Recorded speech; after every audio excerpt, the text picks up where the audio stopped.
이런 제목으로 하나님의 말씀 증거하겠습니다. 이 믿음의 근본은 내가 얼마만큼 믿었는가, 자기 자신에게 있지 않고 이 믿음의 대상이 되는 하나님을 우리가 얼만큼 아는가 있는 겁니다. 우리가 참된 믿음 소유하려면 그래서 하나님을 알고 하나님을 가까이 하는 그 자리에 나가야 됩니다. 이러한 믿음의 기능이 제대로 된 사람들은 믿음이 감당해야 될 일들을 또 하게 되어 있습니다. 믿음이 감당한다는 것은 그 믿음의 자리가 있다는 얘기죠. 사람에게도 혈자리라고 하는 게 있어서 손바닥이며 발바닥이며 사람의 폐우와 연결된 그러한 자리들이 있다. 보통 그렇게 말합니다. 그래서 엄지손가락, 검지손가락 각 부위별로 몸의 한 부분과 연결되어 있다 라고 그렇게 이야기를 하는데요. 예전에 나왔던 그 영화 중에 키스 오브 더 드래곤이라고, 용의 키스 그런 게 아니고 그 마지막 침 한 방으로 이제 사람을 해하는 그런 장면입니다. 맞은 목덜미 쪽에 정확하게 이 침을 꽂아가지고 그 사람을 즉사시키는 것을 가리켜가지고 그렇게 표현을 했는데요. 그 자리에 정확히 꽂아지기만 하면 능력이 나타난다는 겁니다. 우리 믿음도 마찬가지로 우리 믿음이 있어야 할 자리에 있고 또 그 믿음을 눌렀을 때 나타나는 일들이 있어야 됩니다. 그렇다면 우리 삶 가운데서 이 믿음이라고 하는 것이 어떤 역할과 어떤 기능을 감당해내야 되겠는가? 오늘 본 말씀을 통해서 살펴보겠습니다. 첫 번째로 우리 믿음이라고 하는 것은 마감되는 믿음이 되어야 됩니다. 이 믿음이라고 하는 것이 마감을 친다 그런 얘기인데요. 마감을 친다는 얘기는 하나님 앞에서의 종결함이 있는 겁니다. 우리가 무엇인가를 끝마친다 할 때는 시간을 따라 멈추기도 하고 때로는 장소에 따라 멈추기도 하겠지만 등산하는 사람들이 어디까지 올라갑니까? 정상 가면 더 이상 갈 데가 없으니까 멈추는 겁니다. 수업을 해도 종치면 끝나는 겁니다. 우리 신앙의 삶에 있어서도 멈추고 종료해야 될 그 타임이 오게 되는데 바로 하나님 앞에서 멈출 줄 알아야 됩니다. 이것이 우리 믿음의 기능이요, 우리 믿음이 감당해야 될 몫인 겁니다. 오늘 본문 히브리 11장 21절을 보시면 믿음으로 야곱은 죽을 때 요셉의 각 아들에게 축복하고 그 지팡이 머리에 의지하여 경배하였으며, 오늘 본문은 파란만장한 삶을 살았던 야곱에 관한 기사입니다. 야곱에 관한 기사는 창세기에서 50장이 되는 창세기 중에 절반 가까이를 차지할 정도로 많은 분량을 차지하고 있습니다. 그 야곱의 인생을 한 문장으로 요약해서 오늘 본문 21절에 말씀을 하고 있는데요. 이걸 축약하게 되면 죽음, 축복, 경배라고 하는 이 도식을 이루고 있습니다. 이거는 야곱의 인생을 축소한 요약판도 같은 겁니다. 야곱의 인생 자체가 죽음과도 같은 그 상황 속에서 하나님의 축복하심을 받고 하나 앞에 엎드려 경배하는 이 구조 연속이 되는 것을 우리가 성경에서 볼 수가 있는데요. 이 야곱의 삶을 마무리하면서 평가하면서 믿음으로 야곱은 죽을 때에 누구나 죽는 거지만 그 죽음까지도 믿음 안에서 이루어졌다라고 말하고 있습니다.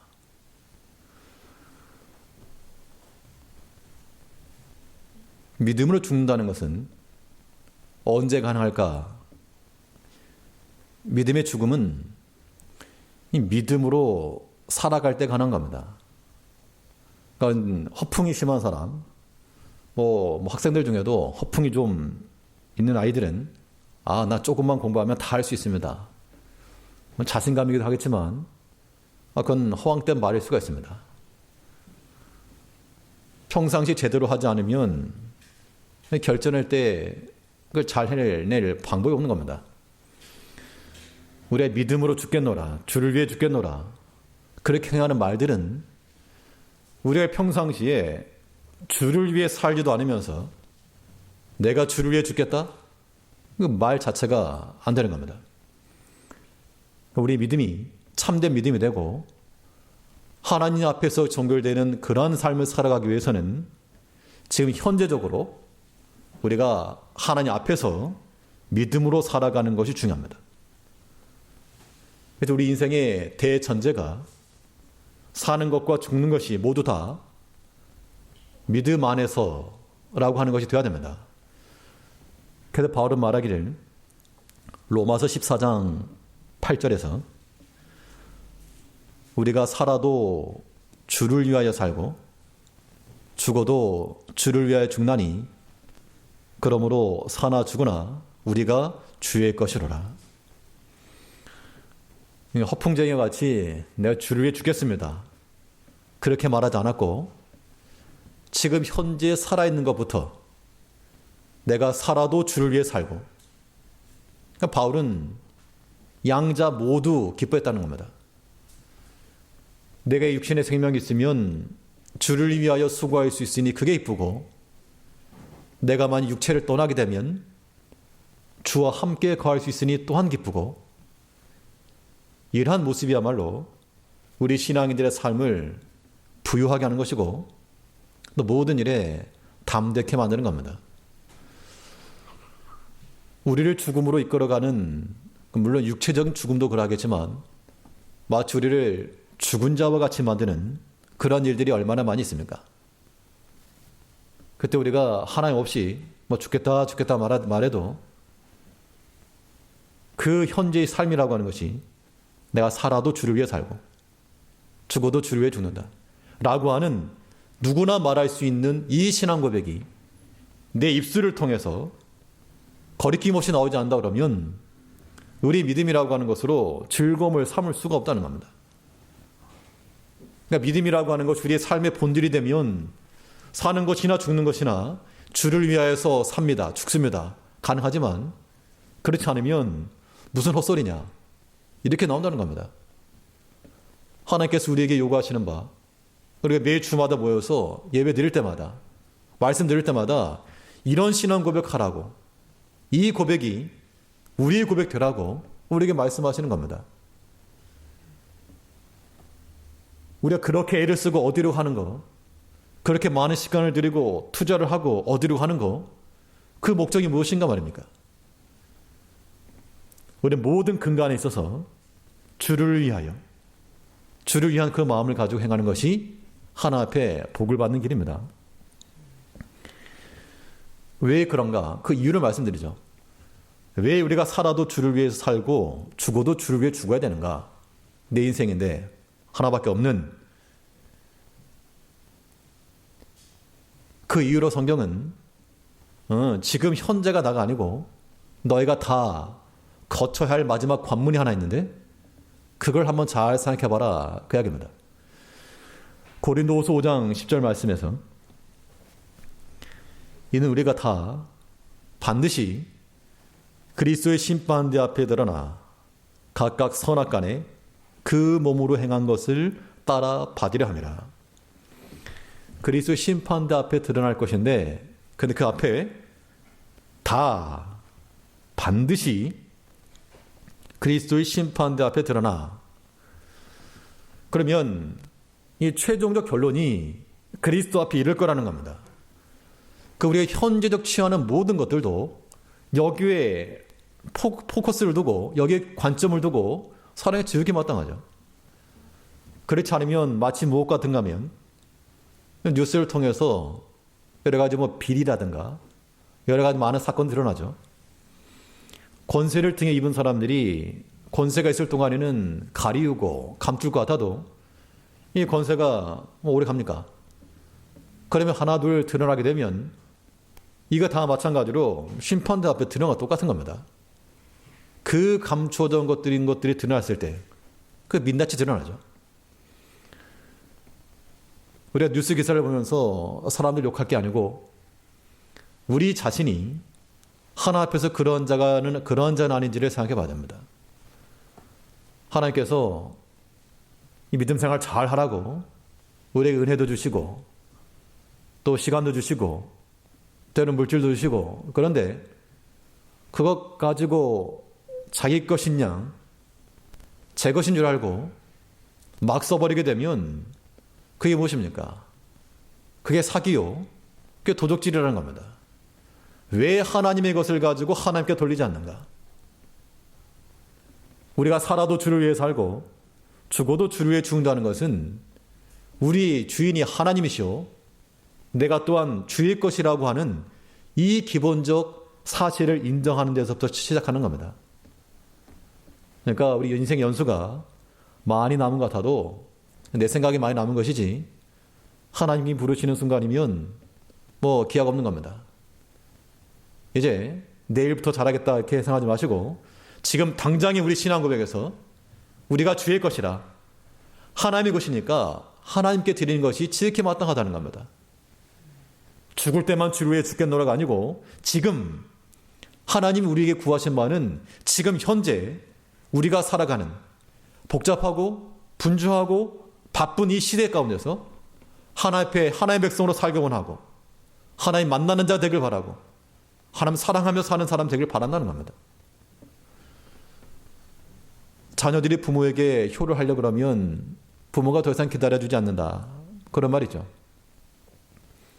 우리가 이제 철이 들어서 하나님 좀 섬기려고 그러면 하나님께서 됐다 오너라 그러면 많은 사람들이 부러워하는 예수님 옆에서 죽기 전에 믿은 강도와 같이 그렇게 믿겠다. 굉장히 많습니다. 죽기 전에 잘 믿고 죽겠다. 그런 말도 안 되는 거 좋아하지 마시고 살아도 주를 위해 살고 죽어도 주를 위해 죽는다. 나중만 아니고 지금 이 순간도 우리가 굉장히 어렵고 또 위기 가운데 처해 있는 지금 이 순간도 주를 위하여 살아가는 순간이라고 하는 것들 잊지 마시고 주의 것이니까 걱정하려도 하나님 보고 걱정하라 하시고 이 걱정 주께 맡기고 우리 마음은 언제나 평안과 담대함이 있어야 됩니다. 이것이 믿음의 순기능 되는 겁니다. 믿음으로 산다는 것의 장점이 무엇입니까? 우리 믿음으로 살면서도 여전히 세상으로 인하여 염려하고 근심하고 이것이 우리 마음을 사로잡고 있다 그러면 믿음의 사람이라 말할 수 없는 겁니다. 우리 하나님 앞에서 종결입니다. 하나 앞에서의 마감인 줄 알고 우리 모든 것들을 모든 생각과 판단일지라도 하나님 앞으로 끌고 와서 거기서 생각을 하고 거기서 판단을 하고 그래서 우리의 모든 마지막이 믿음으로 맞춰지는 그런 삶을 살아야 마땅합니다. 근데 믿음의 마지막이라고 하는 것은 필연적으로 그 과정에 있어서는 믿음의 동행을 요구하고 있습니다. 야곱의 인생이 마지막에 가서 죽을 때에만 하나님을 믿은 게 아니고 그의 파란만장한 삶 가운데 하나님께서 함께 하시고 동행하셨음을 말하고 있습니다. 창세기 35장 3절을 보시면 야곱의 인생에 있어서는 터닝 포인트와 같은 그런 내용이네요. 우리가 일어나 베델로 올라가자. 나의 환난 날에 내게 응답하시며 나의 가는 길에서 나와 함께 하신 하나님께 내가 거기서 단을 쌓으려 하노라 하며 지금까지 야곱은 이 형을 피해서 이 외삼촌 집에 와가지고 자기가 원하는 아내도 없고 또 자식들도 없고 또 외삼촌으로부터 급여를 받지 못했지만 아마 자기 수를 써가지고 소와 양이 많은 때를 이뤘습니다. 그건 능력이 탁월한 거죠. 하나님이 돕지 않았어도 내가 마음에 드는 여자를 얻으려고 수년을 일했고 또 자기 힘과 능력으로 우양을 살피고 큰 거부를 이루었다는 겁니다. 근데 그 신앙 고백 속에서 하는 말이 무엇입니까? 나의 환난 날에 대해 응답하시며 나의 가는 길에서 나와 함께 하신 하나님. 그러니까 지금 현재 내가 거부가 되고 또한 처자식이 있고 이 모든 것이 나 단독으로 이룬 것이 아니요 하나님께서 나의 길에 함께 하셔서 이르렀다라고 하는 것을 말하고 있는 겁니다. 이 자리에 계신 모든 성도들 가운데 하나님께서 우리를 도우셔서 여기까지 이르렀다라고 고백하지 않을 사람이 어디 있겠습니까? 그런 사람이 있다 그러면 안 되죠. 하나님의 도우심으로 우리가 여기까지 이른 게 분명합니다. 그러면 하나님의 도우심으로 여기까지 이르렀음을 아는 백성들은 그들에게 요구되는 것은 단 한 가지입니다. 그것은 곧 하나님 앞에 감사하는 거 당연히. 하나님으로 인하여서 여기까지 왔으니 하나님 참 감사합니다. 이런 마음이 우리 가운데 마치 물이 솟아나는 것처럼 그런 감사하며 솟아나는 삶을 살아가야 됩니다. 그게 안 나오면 찾아야 됩니다. 뭘 찾을 것인가? 사무엘상 7장 12절에서는 사무엘이 돌을 취하여 미스바와 센사에 세워 가로되 여호와께서 여기까지 우리를 도우셨다 하고 그 이름을 에베네셀이라 하니라. 여호와께서 여기까지 우리를 도우셨다. 그 시대는 사사시대요 왕이 없는 시대며 모든 블레셋과 모든 대적으로부터 압제를 받던 시대입니다. 하나님이 언약궤를 빼앗겨서 그 언약궤가 블레셋에 사로잡혀 있던 때이기도 합니다. 돌아오긴 했으나 그러나 과연 하나님이 계신가? 우리를 약속하신 하나님 우리와 함께 계시는가? 그러한 때에 하나님께서 여기까지 우리를 도우셨다 하고 다른 이방 민족과 비교해 봤을 때 왕정 제도가 구비되지 못하고 나라가 다른 나라와 같은 그런 시스템을 갖지 못하였기 때문에 부족하다라고 말할 수 있을지 모르나 그러나 하나님께서 그들을 지도하시고 하나님의 선자를 통하여서 말씀하시고 하나님께서 대적들을 이기게 하시고 여기까지 도우셨다 하고 그 이름을 에베네셀이라 하니라. 우리 인생이 다른 것과 비교를 하게 되면 다른 사람만 못해 보이고 다른 집안만 못해 보이고 다른 것만 못해 보여도 하나님께서 참으로 운천 가운데 여기까지 이르게 하신 겁니다. 이걸 깊이 있게 깨달은 사람들의 입에서는 이런 말이 나오게 돼요. 내가 뭐라고 다윗이 그랬죠. 주의 종이 무엇이 간데 이에 이르게 하셨습니까? 왕이거든요. 왕이니까 모든 걸 내 마음대로 할 수 있다. 당연하다. 그렇게 말할 듯 싶은데 곰곰이 생각해 보니까 지금 이 자리에 이른 것이 하나님의 은혜인데 내가 참 뭐라고 하나님께서 그렇게 나를 사랑하시고 지도하시고 인도해 주셨는가? 그것을 깨달으니까 감사가 스물스물 넘쳐났다는 겁니다. 그래서 성도님들의 삶 가운데도 이런 모습이 있어야 됩니다. 다른 사람과 비교하고 다른 집안과 비교하고 이러면 우리의 부족함과 모자람 보일 겁니다. 그러나 하나님께서 또 우리에게 은혜로 여기까지 이르게 하신 거 분명합니다. 내가 도대체 뭐라고 여기에 이르게 하셨는가? 이런 마음이 들기까지 우리 하나님 기억해야 됩니다. 만일 이런 말씀에도 불구하고 나는 감사할 게 없다 그러면 하나님께서 너 아직 멀었구나. 보통 우리가 자녀들 교육할 때 그런 거죠. 두 대 맞았는데 계속 고집부리면 더 맞아야지. 우리가 하나님 앞에 감사라고 하는 것은 믿음으로 감사하는 겁니다. 깨닫지 못할 때는요. 하나님께 인생의 막대기와 채찍을 들어서라도 하나님 살아계심을 보이신다는 겁니다. 맞고 감사하지 말고 하나님께 지금까지 우리 인도하신 거 참 감사하시고 형편의 유불리를 떠나서 좋고 나쁨을 떠나서 하나님께서 생명 주시고 또 우리에게 섬길 수 있는 교회도 주시고 또 함께 할 수 있는 믿음의 형제들 주시고 이거 진심으로 감사하시기 바랍니다. 감사하는 백성들은 하나님의 은혜를 받는 것이고, 그런 자들이 살아도 주를 위해서, 죽어도 주를 위해 죽는다는 겁니다. 아무리 세상 지식이 많고 경험이 많고 가진 게 많아도 하나님 은혜로 살지 않는 백성들은 만족함이 없는 겁니다. 우리 믿음이 제대로 서 있다 그러면 하나님 앞에서 마감을 위해 하나님과 함께 동행하는 이 삶을 살아가는 겁니다. 하나님의 도우시는 은혜로 또 하나님 부르시는 그날까지 믿음 안에서 살아가는 우리 모든 성도님들 되시기 바랍니다. 둘째로, 우리 믿음이 참된 믿음이라면 이 어떠한 역할들을 감당해 줘야 되겠는가? 우리 믿음이 과연 어떠한 믿음이 되어야 될 것인가? 이 두 번째로 살펴볼 수 있는 것은 이 권세, 영향력 있는 믿음이 되어야 한다는 겁니다. 영향력을 끼치는, 그러니까 세력이 있는, 권세 있는 믿음이 되어야 된다 그 얘기죠. 그러니까 믿음의 본질이 그겁니다. 믿음으로 세상을 이기고 시험을 이기고 원수 마귀를 이기고 우리 자신도 이겨내는 것인데, 그래서 믿음의 권세가 있는 겁니다. 그런데 왜 믿음이 있다라고 말하지만 자기 자신 의지 하나 꺾지 못하고 그 시험 하나 이겨내지 못하고 원수는 고사하고 형제 사랑하는 것도 하지 못한다 그러면 그 믿음이 어찌 권세 있는 믿음이라 말하겠는가?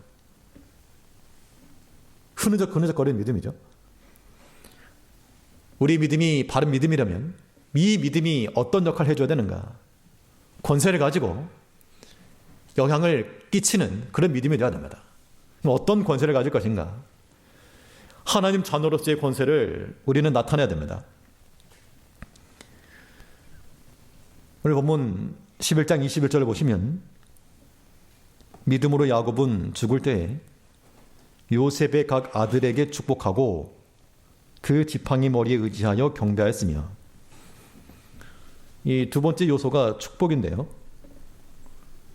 지난 시간에도 나왔던 말씀이죠. 이삭이 자기 아들들에게 축복한 것을 가리켜서 믿음으로 축복했다, 그렇게 말했다는 겁니다.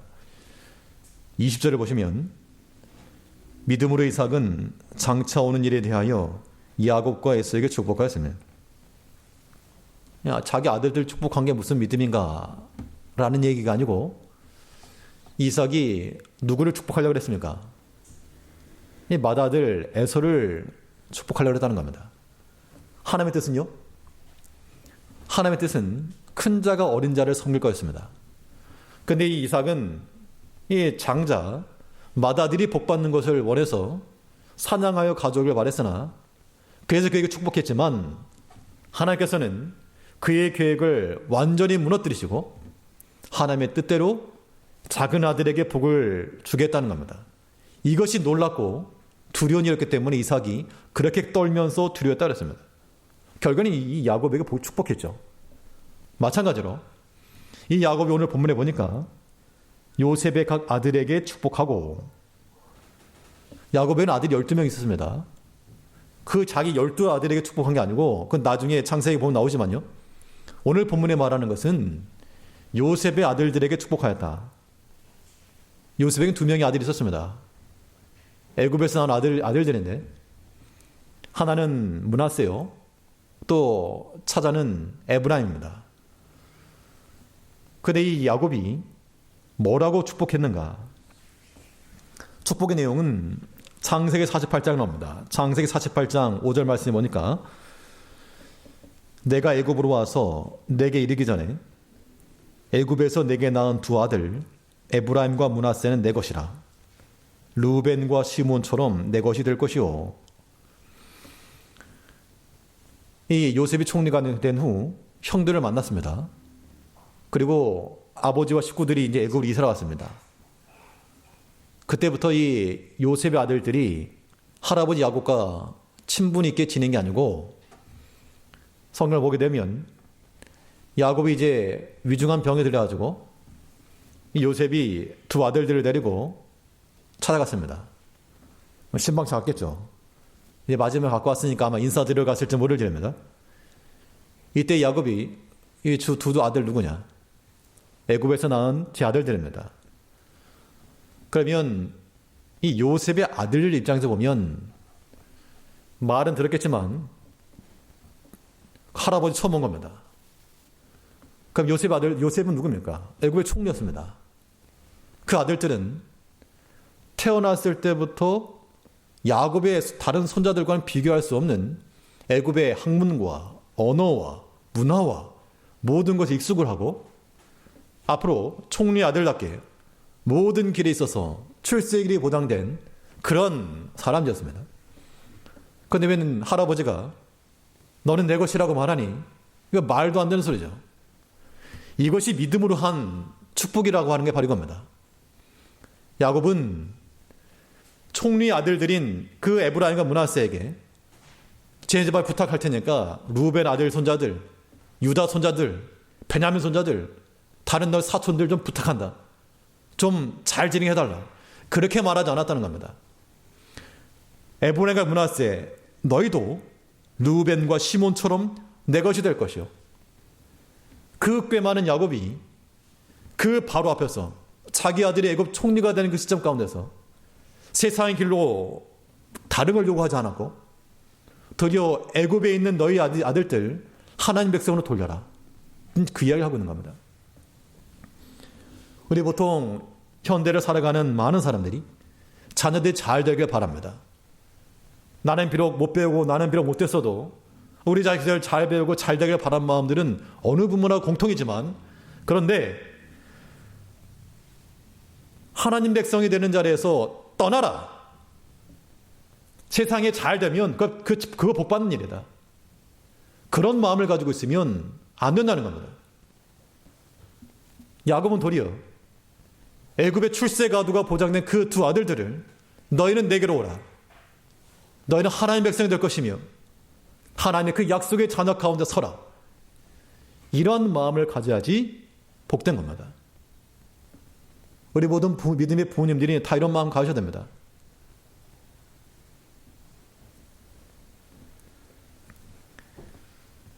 예레미야 15장 19절에서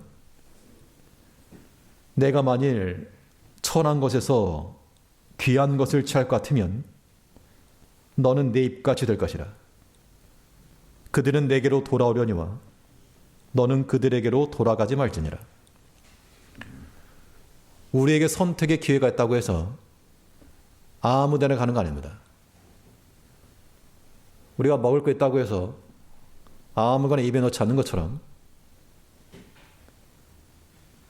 우리의 모든 자리는 하나님께로 오는 겁니다. 약속의 자리로 들어오는 거죠.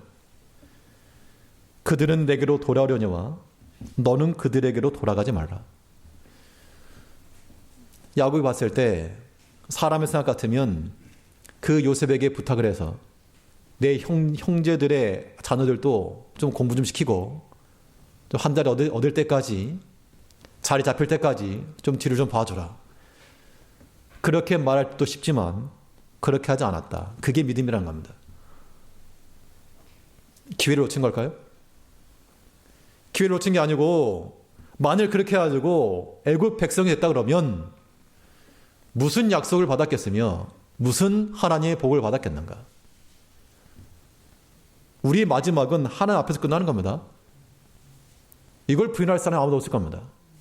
그러면 너희는 내게로 돌아올지라도 이 므낫세 에브라임이 하나님 자녀가 되는 것은 가하나 내가 지금 그들이 좋아 보인다고 해서 애굽으로 돌아가고 하지 말아라.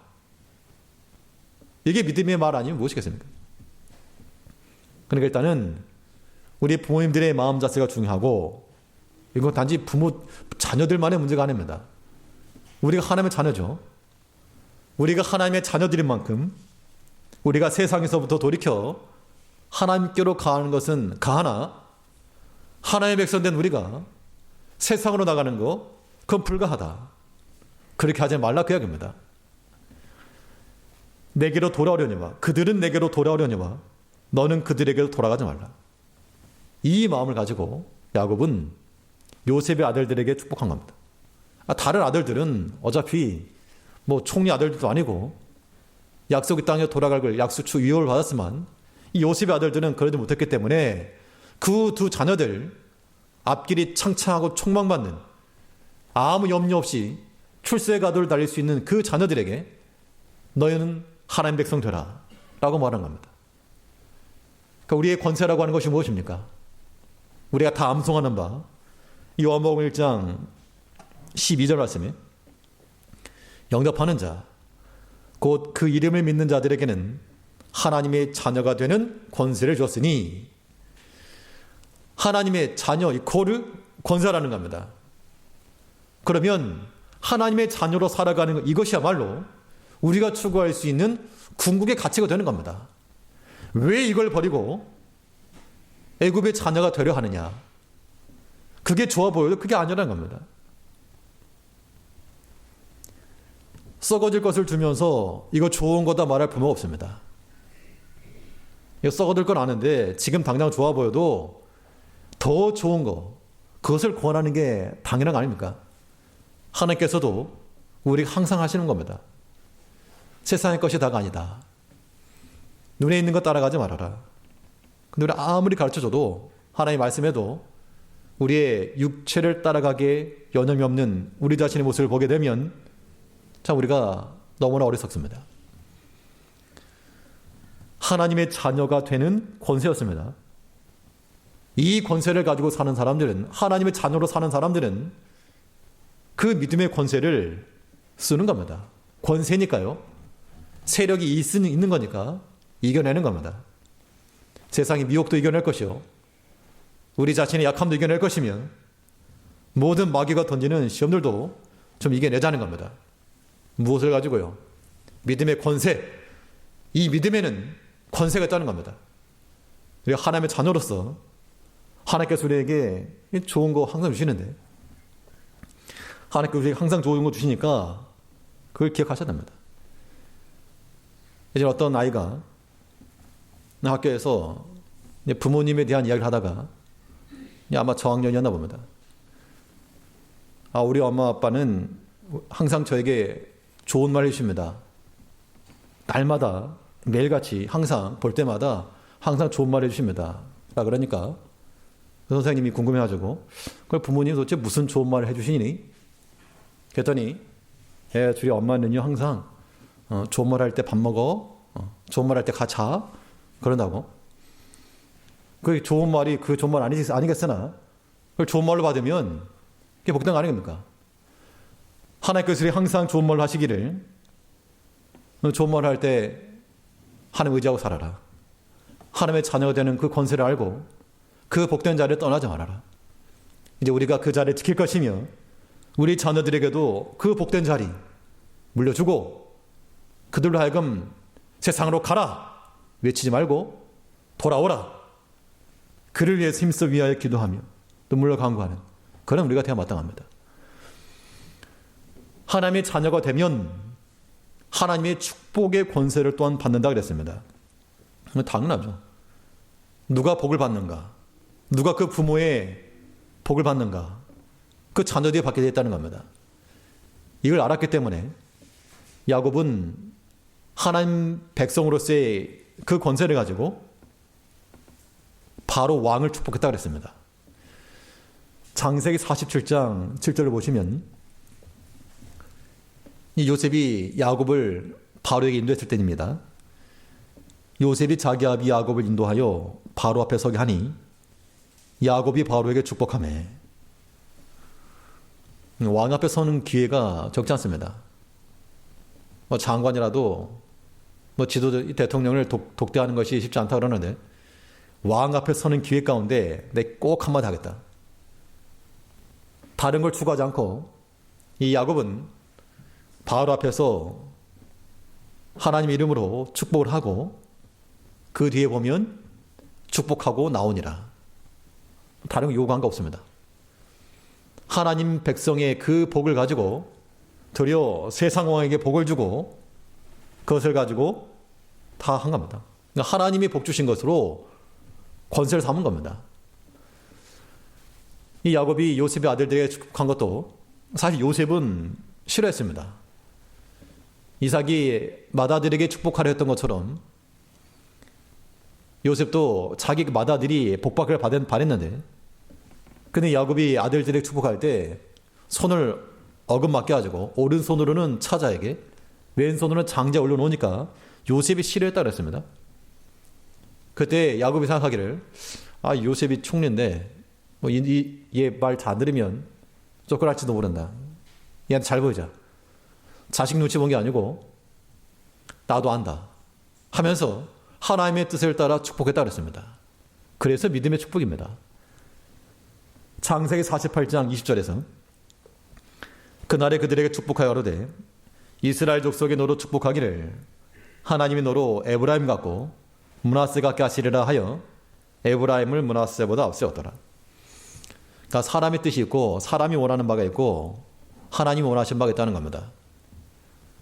요셉은 이게 언짢아 가지고 이걸 돌이키려 했지만 야곱은 자기 아들의 보호를 받을 수밖에 없는 상황에서 우리를 보호하고 있는 것은 애굽 총리의 권세인 내가 아니고 전능하신 하나님이다. 이런 믿음이 있었기 때문에 그 아들의 뜻대로 바꾸지 않고 하나님의 뜻을 따라 손을 어긋맞겨 축복했다 그랬습니다. 우리 성도님들도 만능의 하나님을 믿고 그 하나님의 뜻을 따라 행하셔야 됩니다. 사람의 눈치를 보고 혹은 직장의 동료나 상사 이야기를 듣고 그 잘 될 것을 추구하지 마시고 하나님 복되게 하시면 복되게 하는 겁니다. 물론 고난의 연단의 과정 거치겠죠. 그러나 분명 믿음으로 나아갈 때 이 모든 축복의 권세가 하나님의 백성에게 임하는 겁니다. 왕 앞에서라도 하나님의 이름으로 축복할 줄 아는 이러한 권세가 우리 가운데 있어야 마땅하다는 겁니다. 우리 믿음이 참된 믿음이면 말 그대로 권세 있는 세력을 끼치는 그런 믿음인 줄 알고 우리 자신과 우리 자녀들과 또 믿지 않는 세상에 대해서도 힘을 쓸 줄 아는 그런 믿음을 가지고 사는 우리 성도님들 되시기 바라겠습니다. 대체로 이 참된 믿음이라고 하는 것이 우리 삶 가운데서 어떠한 역할을 감당할 수 있겠는가? 우리 믿음이 어떤 믿음이 되어야 마땅한가? 셋째는 받침대와 같은 믿음이 되어야 됩니다. 그 믿음에 우리가 넘어지지 않고 쓰러지지 않고 의지하며 나가는 겁니다. 이 믿음이 우리를 받쳐주는 믿음이 되려면 하나님을 의지하는 정도를 크게 하셔야 됩니다. 쓰러져가는 그런 나무를 반대쪽에다가 지지대를 두게 되면 버텨내는 겁니다. 우리가 하나님께로 힘을 두고 하나님 의지하는 마음을 크게 하면 거기서 사는 겁니다. 오늘 히브리 11장 21절 다시 보시면 믿음으로 야곱은 죽을 때 요셉의 아들에게 축복하고 그 지팡이 머리에 의지하여 경배하였으며, 지팡이 머리에 의지했다라고 하는 말, 이 지팡이는 어떤 지팡이인가 하면 그냥 나이가 들었으니까 들고 다니는 그런 지팡이가 아닙니다. 그 지팡이를 그러죠. 그 지팡이. 그러니까 야곱의 삶 가운데서 누구나 알 수 있는 그거 그 지팡이 옛날부터 있던 그거 야곱에게는 특별한 그거 그 의미에서 그 지팡이인데 이 지팡이가 상징하는 바 하나님의 임재와 동행과 그의 능력을 보여주고 있습니다. 창세기 32장 10절을 보게 되면 형을 만났을 때의 일상은 장면입니다. 나는 주께서 주의 종에게 부신 모든 은총과 모든 진리를 조금이라도 감당할 수 없사오나 내가 내 지팡이만 가지고 이 요단을 건넜더니 지금은 2때나 이루었나이다. 그때부터 들고 있던 그 지팡이였습니다. 그 당시 지팡이로는 요단을 건너갈 때 지팡이는 내가 잡고 있었겠죠. 내 힘을 가지고 내가 지팡이를 의지한 게 아니고 지팡이가 나를 의지한 겁니다. 내 힘을 가지고 수풀을 헤쳐나가기도 하고 또 양들을 끌어올리기도 하며 짐승을 만났을 때 싸우는 무기가 되기도 했을 겁니다. 그런데 그 인생 가운데 함께했던 그 지팡이 의지에서 지금은 그 지팡이 머리를 의지해서 경배해야 돼. 단지 힘이 없어서만이 아니고 나와 함께 하신 그 하나님을 끝까지 의지하고 있는 모습을 의도적으로 표현하고 있다는 겁니다. 오늘 우리가 하나님 의지하게 되면 누구라도 마찬가지입니다. 하나님 의지하는 백성들은 하나님으로 인하여서 도움을 얻을 것이라 그랬습니다. 누가 도움을 얻습니까? 하나님을 의지하는 백성들이 도움 받는 겁니다. 시편 28편 7절에서 여호와는 나의 힘과 나의 방패시니 내 마음이 저를 의지하여 도움을 얻었도다. 그러므로 내 마음이 크게 기뻐하며 내 노래로 저를 찬송하려다. 하나님 의지하니까 내가 도움을 받았다. 그래서 내 마음이 기쁘고 주를 찬송하노라. 우리가 도움 받으려고 이 사람 저 사람 찾아다니지만 온전한 도움은 하나님께 있는 겁니다. 그러니까 하나님 의지하는 마음을 가지고 내 마음에 저를 의지하여 도움을 얻었다. 나를 도와줄 수 있는 사람의 손길이 다 끊겼을 때 우리는 하나님을 찾고 하나님 의지하는 마음을 극대하여 우리 도움 또한 크게 얻어가야 됩니다. 이 야곱이 지팡이 머리 의지해서 경배했다는 것은 그만큼 하나님을 크게 의지했다는 그 얘기죠. 하나님을 크게 의지하려면 동전의 양면과도 같이 자기 자신을 의지하는 힘을 빼야 됩니다. 자기 힘 빼기죠. 힘 빼기. 내 힘을 빼야 하나님의 힘이 들어가는 겁니다. 야곱이 이 지팡이를 쓸 수밖에 없었던 이유는 단지 나이가 들어서 만이 아니고 젊었을 때부터라도 그가 하나님을 만났던 그 장면이 나옵니다. 창세기 32장 25절에서 천사와 씨름하는 걸 장면인데요.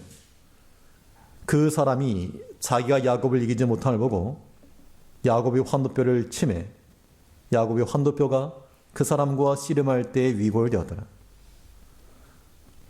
하나님께서 그의 뼈를 치고 야곱 입장에서는 굴복당한 겁니다.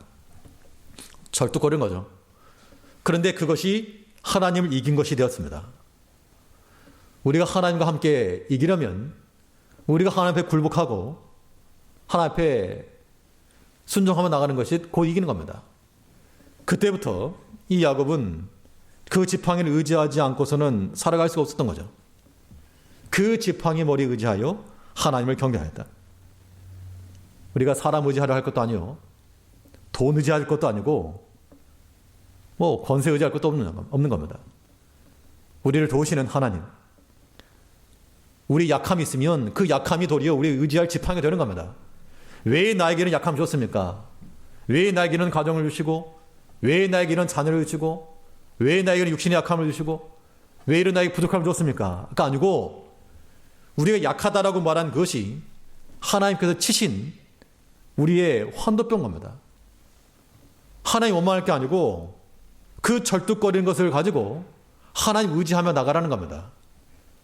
우리 가운데 완벽한 사람이 없고 누구나 다 이런 환도뼈, 골절된 환도뼈가 있기 마련인데 그 위골된 것을 가지고 힘 빼라.